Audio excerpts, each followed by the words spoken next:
রাগ আর জেদ যাদের বেশি হয় তারা জীবনে দুইটা জিনিস হারায়। কি কি জানেন? মানুষের মনের ভেতর যেসব আবেগ সবচেয়ে ক্ষতিকরভাবে নিজের এবং অন্যের জীবনকে প্রভাবিত করে তার মধ্যে অন্যতম দুটি হলো রাগ ও জেদ। রাগ হচ্ছে সেই আগুন যা বাইরে ছড়িয়ে পড়ার আগেই নিজের হৃদয়কে পুড়িয়ে দেয়, আর জেদ হচ্ছে এমন এক অন্ধ আবেগ যা মানুষকে যুক্তির বাইরে ঠেলে দেয়, আত্মতুষ্টির পথে পরিচালিত করে এবং নিজেকে ধ্বংসের দিকে নিয়ে যায়। যারা নিজের রাগকে নিয়ন্ত্রণ করতে পারে না এবং যারা জেদের দাস হয়ে পড়ে তারা অজান্তেই নিজের জীবনের সবচেয়ে মূল্যবান দুটি সম্পদ হারিয়ে ফেলে। এই দুটি জিনিস এতটাই গুরুত্বপূর্ণ যে এগুলো হারালে জীবনের অনেক বড় মূল্য দিতে হয়। সেই মূল্য কখনো সময় দিয়ে পরিশোধ করা যায় না, কখনো ক্ষমা চেয়েও ফেরত আনা যায় না। রাগ আর জেদ যতই ছোট মনে হোক না কেন, এর প্রভাব দীর্ঘস্থায়ী, গভীর এবং অনেক ক্ষেত্রে অপূরণীয়। আজকের এই আলোচনায় আমরা জানাবো সেই দুটি জিনিস কি যা রাগ এবং জেদের কারণে মানুষ হারিয়ে ফেলে। চলুন এই দুটি সম্পর্কে আলোচনা করা যাক। নাম্বার 1, রাগ ও জেদের কারণে মানুষ সম্পর্ক হারায়। রাগ এবং জেদ যখন নিয়ন্ত্রণের বাইরে চলে যায় তখন তা প্রথম আঘাত হানে সম্পর্কের উপর। সম্পর্ক মানেই দুটি মানুষের ভেতরের সংযোগ, বোঝাপড়া, শ্রদ্ধা ও ভালোবাসা।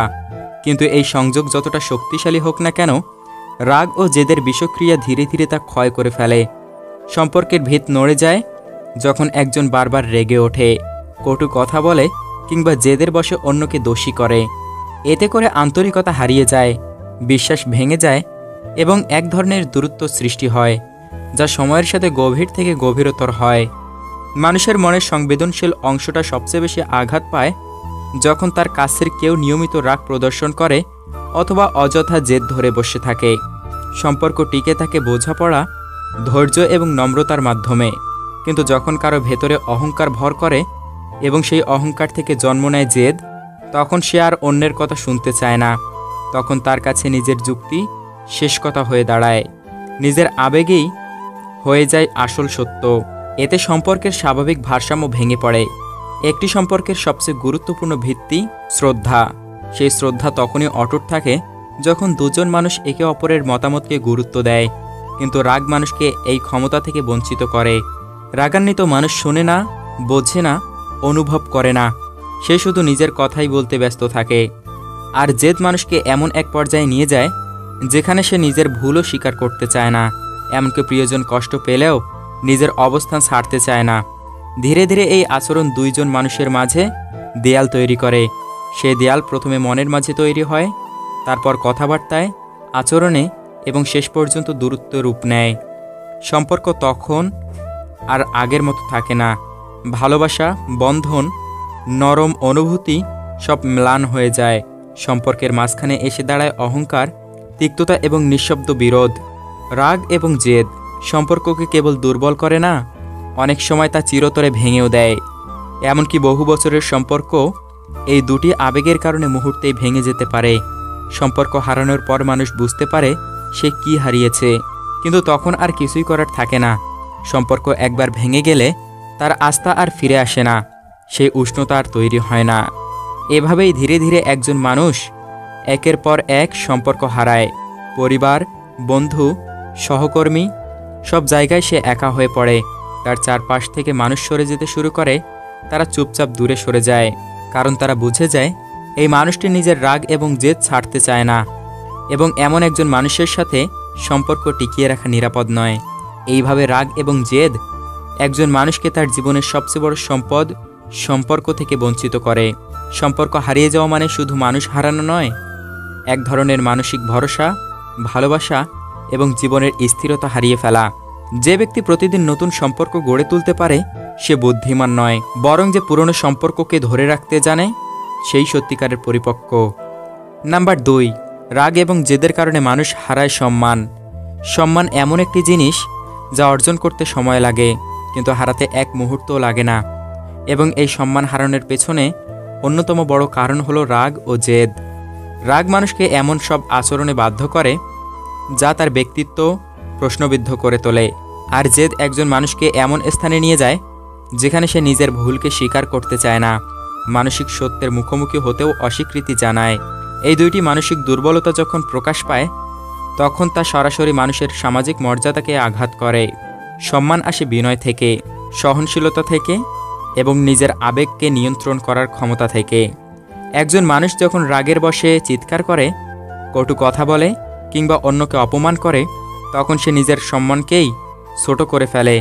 কারণ অন্যরা তখন তার চরিত্রের গভীরতা নয়, বরং তার আচরণের ঔদ্ধত্য দেখে, এবং এই দৃশ্যটাই মানুষের মনে স্থায়ী ছাপ ফেলে। জেদ মানুষকে এমন এক মানসিক সীমার মধ্যে নিয়ে যায় যেখানে সে নিজের দৃষ্টিভঙ্গি ছাড়া আর কিছুই মানতে চায় না। সে ভেবে বসে নিজের কথা, নিজের সিদ্ধান্তই চূড়ান্ত। এই একগুঁয়ে মনোভাব মানুষকে অহংকারী করে তোলে। আজ সমাজে সম্মান পেতে হলে সবচেয়ে বেশি প্রয়োজন হয় নম্রতা ও আত্মসমালোচনার গুণ। যেদি মানুষ নিজের মধ্যে এই ক্ষমতা হারিয়ে ফেলে, তার মধ্যে যুক্তি থাকলেও প্রকাশ থাকে রূঢ়, তার মধ্যে সত্য থাকলেও আচরণ থাকে অপমানজনক। সমাজ সম্মান দেয় তাকে যে নিজের ভুল বুঝতে জানে, যিনি ক্ষমা চাইতে পারেন, যিনি নিজের আবেগকে বশে করে রাখতে পারেন। কিন্তু যখন একজন মানুষ রেগে যায়, তখন সে চিন্তা করে না কার সামনে কি বলছে, কেমন ব্যবহার করছে। তার মুখের ভাষা হয়ে যায় রুক্ষ, দৃষ্টিভঙ্গি পড়ে যায় নেতিবাচক। এতে তার ব্যক্তিত্ব প্রশ্নবিদ্ধ হয়, মানুষ তার থেকে দূরে সরে যায় এবং ধীরে ধীরে সে সমাজে তার নিজস্ব মর্যাদা হারিয়ে ফেলে। সম্মান শুধু সমাজে নয়, পরিবারের মধ্যেও ক্ষয়ে যেতে শুরু করে। যদি একজন মানুষ বারবার রাগ প্রদর্শন করে কিংবা জেদের মাধ্যমে নিজের মতো চাপিয়ে দেয়, মানুষ তখন তাকে আর শ্রদ্ধা করে না, কেবল সহ্য করে। তার উপস্থিতি আনন্দদায়ক না হয়ে ভয়ের কারণ হয়ে দাঁড়ায়। এমন পরিস্থিতি একজন মানুষ নিজের সম্মান হারিয়ে ফেলে এবং পরিবারে নিঃস্ব হয়ে যায়। এভাবেই রাগ এবং জেদ প্রতিনিয়ত মানুষকে তার নিজস্ব অবস্থান থেকে সরিয়ে দেয়। যে ব্যক্তি একসময় অন্যদের কাছে অনুপ্রেরণা ছিলেন, তিনি একসময় হয়ে পড়েন উপহাসের বিষয়। তার আচরণ, তার ভাষা, তার মনোভাব সবই হয়ে যায় সম্মান হারানোর কারণ। সময়ের সাথে সাথে সে নিজের মধ্যেই একটা ভাঙন অনুভব করে, কারণ সে বুঝে যায় সমাজের চোখে তার মূল্য কমে গেছে। সম্মান ফিরে পাওয়া যায় না। যদি বারবার তা ভাঙা হয়, মানুষ ক্ষমা করতে পারে কিন্তু ভুলে না। একজন বারবার যদি নিজের রাগকে যুক্তি দিয়ে ঢেকে রাখে বা নিজের জেদকে আত্মবিশ্বাস বলে চালায়, তবে একসময় সে বুঝবে সম্মান অর্জনের পথ আর তার জন্য খোলা নেই। জীবনে অনেক কিছুই হারানো যায় এবং আবার পাওয়া যায়, টাকা, সময়, সুযোগ। কিন্তু দুটি জিনিস একবার হারালে ফেরত পাওয়া যায় না, সম্পর্ক এবং সম্মান। এবং এই দুটি জিনিস সবচেয়ে দ্রুত হারায় যারা রাগ এবং জেদকে নিজের চরিত্রের অংশ বানিয়ে ফেলে, যারা ভাবে রাগ তাদের শক্তি আর জেদ তাদের আত্মমর্যাদা। কিন্তু বাস্তবে এই দুটি জিনিস ধীরে ধীরে মানুষকে খালি করে ফেলে। রাগের আগুন সবচেয়ে আগে পোড়ায় নিজের আত্মাকে, আর জেদের বোঝা সবচেয়ে বেশি ভারী হয় নিজের আত্মবিশ্বাসের উপর। যেদিন আপনি এই দুইটি আবেগকে নিয়ন্ত্রণ করতে শিখবেন, সেদিন আপনি নিজেকে জয় করতে পারবেন। কারণ জীবনের সবচেয়ে বড় বিজয় হচ্ছে নিজের আবেগের উপর বিজয়। এই পৃথিবী শুধু প্রতিভাবনদের নয়, এই পৃথিবী সফল তাদেরই যারা নিজের আচরণ নিয়ন্ত্রণ করতে পারে, যারা জানে কবে চুপ থাকতে হয়, কবে কথা বলতে হয় এবং কবে নিজের আবেগকে দমন করতে হয়। এই নিয়ন্ত্রণই জীবনের শান্তি, সম্মান এবং সম্পর্ক রক্ষার চাবিকাঠি। আর যদি আপনি একটু থেমে নিজের মধ্যে তাকান, নিজের রাগকে চিনে ফেলেন, নিজের জেদকে প্রশ্ন করেন, তাহলে আপনি পরিবর্তনের দিকে এগিয়ে যাচ্ছেন। আর এই পরিবর্তনই আপনাকে রক্ষা করবে হারানোর হাত থেকে। জীবনে সব কিছু ফিরে পাওয়া যায়, কিন্তু হারানো সম্পর্ক আর নষ্ট হয়ে যাওয়া সম্মান, এই দুটি একবার গেলে আর ফেরে না। তাই সময় থাকতে নিজেকে বদলান, রাগ থেকে শান্তিতে, জেদ থেকে নম্রতায় ফিরে আসুন। অবাধ্য সন্তানকে কি করে সামলাবেন জানেন? জেনে নিন এই 7টি কৌশল। সন্তান বড় হচ্ছে। একসময় যে সন্তানটি মায়ের কোলে মুখ লুকিয়ে ঘুমাতো, এবার হাত ধরে হাঁটতে শেখে। আজ সে আপনার মুখের দিকে তাকায় না, কথা শোনে না, জেদ করে, অকারণে রেগে যায়। আপনি অবাক হয়ে যান, হতাশ হন, ঘুম হারিয়ে ফেলেন। এমন কেন হলো? আপনি কি কম ভালোবেসেছেন? না। আপনি কি চেষ্টা করেননি? করেছেন। তবুও কেন সন্তান অবাধ্য হয়ে উঠছে? এটা কেবল আপনার নয়, হাজার হাজার মা বাবার মনের প্রশ্ন। কারণ আজকের যুগে সন্তান পালনের চ্যালেঞ্জ আগের চেয়ে অনেক বেশি। বিশ্ব বদলেছে, সমাজ বদলেছে, চিন্তা চেতনা বদলেছে। আর পরবর্তীতে এই পৃথিবীতে বাবা মায়ের ভূমিকা রয়েছে আরও গুরুত্বপূর্ণ। আরও জটিল। অবাধ্য সন্তান মানেই যে খারাপ তা নয়, সে হয়তো শুধু আপনাকে ভুলভাবে বুঝছে, কিংবা আপনি তাকে বোঝাতে ব্যর্থ হচ্ছেন।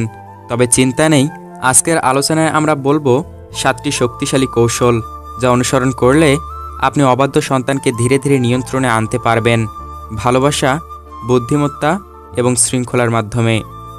তাহলে চলুন সেই 7টি কৌশল সম্পর্কে আলোচনা করা যাক। নাম্বার 1, বোঝানোর আগে শুনুন। সন্তানের ভেতরের কান্না শুনুন। সন্তান অবাধ্য হলে প্রথম কাজ তাকে থামিয়ে দেওয়া নয়, তাকে শোনো। একজন অবাধ্য সন্তানের ভেতরে লুকিয়ে থাকে একরাশ অপ্রকাশিত হতাশা, চাপা রাগ এবং নিজের অস্তিত্ব জানান দেওয়ার চেষ্টা। যখন আপনি শুধু বলবেন, তুমি আমার কথা শোনো না কেন, তুমি এমন কেন, তোমার ছোট ভাই তো আমাকে শ্রদ্ধা করে, তখন সন্তান আপনাকে বোঝার বদলে আপনার বিপরীতে চলে যাবে। কারণ সে বুঝবে আপনি শুধু অভিযোগ করছেন, বুঝতে চাচ্ছেন না। তাকে একটা চুপচাপ পরিবেশ বসিয়ে ফেলুন। তুই কি কিছু বলতে চাস আমার সঙ্গে? আমি তোকে একবার মন দিয়ে শুনতে চাই। তাকে এই অনুভূতি দিন যে সে নিজে আপনার কাছে নিরাপদ, বিচারমুক্ত। মনে রাখবেন, একজন সন্তান তখনই অবাধ্য হয় যখন সে মনে করে কেউ তাকে বোঝে না। যদি আপনি তাকে সত্যিকারের শ্রোতা হয়ে উঠতে পারেন, তবে আপনার অবাধ্যতা ধীরে ধীরে বদলে যাবে। নাম্বার 2, আদেশ নয়, দায়িত্ব দিন। নিজের গুরুত্ব বুঝতে দিন। বেশিরভাগ মা বাবা সন্তানের কাছে একটাই জিনিস চান, আমার কথা যেন সে শোনে। কিন্তু আপনি যদি সারাক্ষণ আদেশ করেন, এটা করো, ওটা থেকে দূরে থাকো, এইভাবে কথা বলো না, তাহলে সন্তান এক সময় এই নির্দেশকে অস্বীকার করা শুরু করে। কারণ সে মনে করে তার নিজের কোনো মতামত নেই, তার ইচ্ছার কোনো মূল্য নেই। এই সময় আপনার করণীয় হলো তাকে দায়িত্ব দেওয়া। যেমন আপনি তাকে বলুন, তুই বড় ছেলে, এখন থেকে ঘরের ছোটোখাটো কাজ তুই দেখবি। তোর ছোট বোন তোকে দেখে শিখে, তোকে বুঝে কাজ করতে হবে। যখন আপনি সন্তানকে তার উপর বিশ্বাস রেখে কিছু দায়িত্ব দেন, তখন সে মনে করে আমি গুরুত্বপূর্ণ, আমার মতের দাম আছে, আমার বাবা মা আমাকে সম্মান করে। এই অনুভবই তাকে দায়িত্বশীল করে তোলে, আর অবাধ্যতা ধীরে ধীরে হ্রাস পায়। দায়িত্ব দিলে আপনার সন্তান পালাতে চাবে না, সে আপনার পাশেই থাকবে। নাম্বার 3, শাস্তি নয়, শিখিয়ে দিন। আচরণ নয়, মনোভাব বদলান। অনেক সময় সন্তানকে সামলাতে গিয়ে মা বাবারা প্রথমেই যা করেন তা হলো বকা, ধমক, শাস্তি। আপনি হয়তো বলছেন, আমার কথা না শুনলে শাস্তি তো দিতেই হবে। কিন্তু একটি জিনিস বোঝা দরকার, শাস্তি সাময়িক ভয় তৈরি করে, কিন্তু দীর্ঘস্থায়ী পরিবর্তন আনে না। সন্তান হয়তো শাস্তির ভয়ে একদিন চুপ করে থাকবে, কিন্তু তার মনোভাব বদলাবে না। বরং সে চুপচাপ বিরক্তি জমাতে থাকবে আর একসময় বিদ্রোহ করে বসবে। শাস্তির পরিবর্তে করুন আচরণের ব্যাখ্যা, মনোভাব গঠনের শিক্ষা। যেমন সন্তান মোবাইল বেশি ব্যবহার করছে, তাকে বলুন, তুই জানিস বেশি মোবাইল ব্যবহার করলে চোখ, ঘুম, মনোযোগ সব ক্ষতিগ্রস্ত হয়। আমি তোকে ভালোবাসি, চাই তুই সুস্থ থাক। সন্তান গালমন্দ করছে, শুধু বলবেন না চুপ করো, বলুন, এই শব্দগুলো তোকে ছোট করে। মানুষ তোর কথা শুনে তোর প্রতি শ্রদ্ধা হারাবে, তুই তো এমন না। আপনার শোনানো কথা যদি ভালোবাসার মিশ্রণে হয়, তাহলে সেটা প্রভাব ফেলে অন্তরে, আর এই শিক্ষা সন্তানকে বিনীত করে তোলে, অবাধ্য নয়। নাম্বার 4, তুলনা নয়, সময় দিন। সম্পর্কের শিকড় শক্ত করুন। সবচেয়ে বড় ভুল যা বাবা মা করে থাকেন সেটা হলো তুলনা করা। তোমার ক্লাসের রিয়াজ তো কত ভালো ছেলে, তুমি কেন না? তোমার বোন তো কত দায়িত্বশীল, তুমিও শেখো। এইসব তুলনা সন্তানকে ধীরে ধীরে ভেঙে দেয়। সে যদি নিজের আত্মমর্যাদা আঘাত পায়, তার মন বলে, আমার বাবা মা আমাকে চায় না, আমি তেমন ভালো না, আমি কেবল ব্যর্থ। এই অনুভূতি থেকেই জন্ম নেয় অবাধ্যতা, বিরক্তি, অভিমান। তাই সন্তানের সঙ্গে সম্পর্ক মজবুত করতে হলে তুলনা বাদ দিন, তার ব্যক্তিত্বকে মেনে নিন। সবচেয়ে গুরুত্বপূর্ণ, তার জন্য আলাদা সময় রাখুন। প্রতিদিন অন্তত 15 মিনিট শুধু সন্তানের সঙ্গে কথা বলুন। কোনো ফোন, টিভি, কাজ কিছু না, শুধু ওর সঙ্গে সময় কাটান। বলুন, তুই আমার সবচেয়ে প্রিয় বন্ধু, তোকে ছাড়া আমি অন্ধকারে থাকি। তার মনের কথা জানুন, কি ভাবছে, কি নিয়ে চিন্তিত, কি চায়। যখন সন্তান বুঝবে আমার মা বাবা আমাকে ভালোবাসে, বোঝে এবং আমার পাশে আছে, তখন তার অবাধ্যতার দেয়াল ভেঙে পড়ে। সে ফিরে আসে আপনার ছায়ার দিকে। আবার সেই মায়ের সন্তানই হয়ে ওঠে সেই বাবার গর্ব হয়ে ওঠে। নাম্বার 5, একসাথে কিছু করুন, সন্তানের বন্ধু হয়ে উঠুন। সন্তান যতই অবাধ্য হোক, তার মন এখনও কারোর সাথে সম্পর্ক খোঁজে। আর আপনি যদি সেই মানুষ হন, তাহলে সে ধীরে ধীরে বদলাতে শুরু করবে। আপনি যখন সন্তানের সঙ্গে একসাথে কিছু করবেন, যেমন একসাথে রান্না, হাঁটা, খেলাধুলা, বই পড়া বা সিনেমা দেখা, তখন একটা অদৃশ্য সেতু তৈরি হয়। আপনি হয়ে যান তার বন্ধু, তার নির্ভরতার জায়গা। আপনি বলতে পারেন, চল আজ তুই রান্না করবি, আমি তোর সহকারী হব। চল আমরা দুজন মিলে মেঘ দেখি, কিছু না করে শুধু আকাশ দেখি। এমন সময়গুলোতে সন্তান কথা বলতে শুরু করে, মন খুলে বলে ফেলে যা সে এতদিন চেপে রেখেছে। তখনই আপনি বুঝতে পারবেন তার অবাধ্যতার পেছনে লুকিয়ে থাকা আসল কারণ। বন্ধুত্বের সম্পর্ক তৈরি হলে সন্তান আর অবাধ্য থাকে না, বরং সে নিজে থেকে আপনার নির্দেশ মানতে আগ্রহী হয়। নাম্বার 6, ছোট ছোট ভালো কাজে উৎসাহ দিন, প্রশংসার শক্তি ব্যবহার করুন। অভিভাবকরা অনেক সময় সন্তানের ভুলের দিকে নজর দেন, কিন্তু তার ছোট ছোট কাজগুলো চোখ এড়িয়ে যায়। অথচ একজন শিশু বা কিশোর তার মনের গভীরে প্রশংসা পেতে চায়, গর্বের কিছু শুনতে চায়। ধরুন সে হার্ডওয়ার্ক ঠিকঠাক করেছে, বলুন তুই আজ খুব ভালো করেছিস, আমি গর্বিত। সে যদি ছোট ভাই বোনকে সাহায্য করে, বলুন তুই অনেক বড় মনের, আমি তোকে দেখে খুশি হই। এই ছোট ছোট প্রশংসাই সন্তানের ভেতর আত্মবিশ্বাস গড়ে তোলে। সে বোঝে ভালো কিছু করলে বাবা মার ভালোবাসা পাওয়া যায়, সম্মান পাওয়া যায়। এতে অবাধ্যতা কমে, ইতিবাচক মানসিকতা তৈরি হয়। নাম্বার 7, নিজের আচরণ দেখুন, আপনি যা সন্তান তাই শিখবে। একটি বাস্তব কথা মনে রাখুন, সন্তান শেখে দেখেই, শুনে নয়। আপনি যদি রেগে কথা বলেন, সে রাগ শিখবে। আপনি যদি ধৈর্য ধরেন, সে ধৈর্য শিখবে। আপনি যদি প্রতিনিয়ত বকা দেন, তাহলে আপনি তাকে শেখাচ্ছেন বকা দেওয়া ঠিক। আপনি যদি শ্রদ্ধা দেখান, সে দেখে শ্রদ্ধা দিবে। তাই সন্তানের অবাধ্যতা শুধরে দিতে হলে নিজের আচরণ পরিবর্তন আনুন। পরিবারের মধ্যে নম্রতা, ধৈর্য ও সংযমের পরিবেশ তৈরি করুন। ঘরে কেউ ভুল করলে রাগ নয়, বুঝিয়ে দিন। সন্তানের সামনে কাউকে অপমান নয়, সম্মান দেখান। আপনি যদি নিজের মধ্যে আদর্শ গড়ে তুলতে পারেন, তাহলে সন্তান ধীরে ধীরে সেই আদর্শের প্রতিচ্ছবি হয়ে উঠবে। আপনার সন্তান অবাধ্য হয়ে উঠলে হতাশ হওয়ার কিছুই নেই। আসল কথা হলো, আপনি তার মন ভালোভাবে বুঝতে চান এবং ধৈর্যের সাথে তাকে পথ দেখাতে চান। আজ আমরা যেসব পয়েন্ট শিখলাম, সেগুলো হলো সন্তানকে সত্যিকার অর্থে শোনা, তার ভেতরের কান্না বোঝা, আদেশের বদলে তাকে জীবনের দায়িত্ব আর মূল্যায়ন দেওয়া, শাস্তির পরিবর্তে ভালোবাসা আর শিক্ষা দিয়ে মনোভাব বদলানো, বন্ধুত্ব গড়ে তোলা, একসাথে সময় কাটানো, ছোট ছোট ভালো কাজের প্রশংসা, তার আত্মবিশ্বাস বাড়ানো, নিজের আচরণ দিয়ে আদর্শ স্থাপন করা। কারণ সন্তান দেখেই শিখে। ধৈর্য, সহানুভূতি ও সম্মানের পরিবেশ তৈরি করা, এই 7টি কৌশল মানলেই আপনি দেখবেন আপনার সন্তান কেমন বদলাতে শুরু করে, কেমন শান্ত ও সম্মানজনক হয়ে ওঠে। সন্তানের অবাধ্যতা নিয়ে চিন্তা করবেন না এবং আপনার আচরণ, কথাবার্তা ও ভালোবাসা দিয়েই সে নিজেই ঠিক পথে আসবে। আপনি যদি হৃদয় দিয়ে কাজ করেন, বিশ্বাস করুন সন্তানের মন বদলানো কঠিন নয়। আসুন আমরা অভিভাবক হিসেবে আরও ভালো হয়ে উঠি, সন্তানের জন্য কিছু বন্ধন গড়ে তুলি যা ভাঙা যাবে না।